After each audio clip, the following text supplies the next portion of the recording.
Hi everybody, this is Jim West with Carolina Varsity. I want to talk a little bit about the 3A, 4A Patriot Conference. This is a conference that's predominantly over in Cumberland County. Contains 6 of your 3A schools and 3 of your 4A schools. Number 1 I have is Cape Fear. Cape Fear actually made it to the 4A state championship game last year. Lost really bad to Dudley over in Greensboro. Uh, but Cape Fear has got got a lot of players returning, and I think they have a pretty good amount of talent that's going to keep them from losing many games. I think they're a moderate favorite to win this conference. Positions 2 through probably about 7. It's kind of a hard one. It's kind of hard to figure out. To be honest with you, I'm gonna do my best. Number 2 is kind of a surprise pick, but I'm taking E. Smith.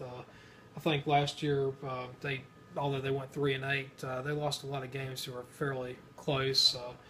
They returned just about everybody, and I think their defense is going to improve quite a bit. Defense is the reason why I'm taking E. Smith at number 2 at this point. Could be totally wrong. Wouldn't be the first time. Number 3, some people will disagree with this one also, but I'm taking Pine Forest. I think the Trojans, they have enough defense, enough talent, and a good passing game. I saw somebody say that they weren't all that happy with their passing game, but I like it, to be honest with you. I think it's got a lot of potential, and anyway, I got them for 3rd in the conference.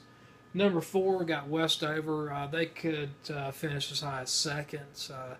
The only thing, they lost their coach, and I don't know how that's going to affect Westover, but should be a pretty fun year for the Wolverines. I don't expect any really shockers from them. I think a 7-4 team in the regular season should be what you expect.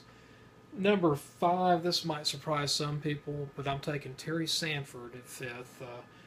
I do have some current concerns about their defense and their depth overall. Some players are going to step up, and there's a team that it's hard for me to predict would be Terry Sanford. I just think there's a lot of little unknowns, but this is a well-coached team, so we'll have to keep our eyes out on it.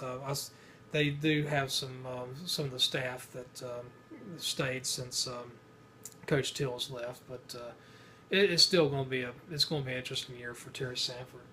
Number 6, Southview.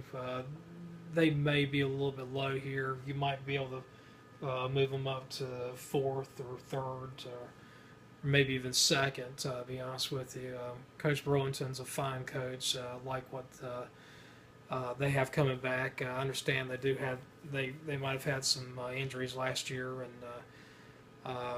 you're going to have some players that are coming back that will step up and make this a pretty good team. This is a playoff team. Number 7, beforehand I had Overhills, but I'm going to take Grace Creek.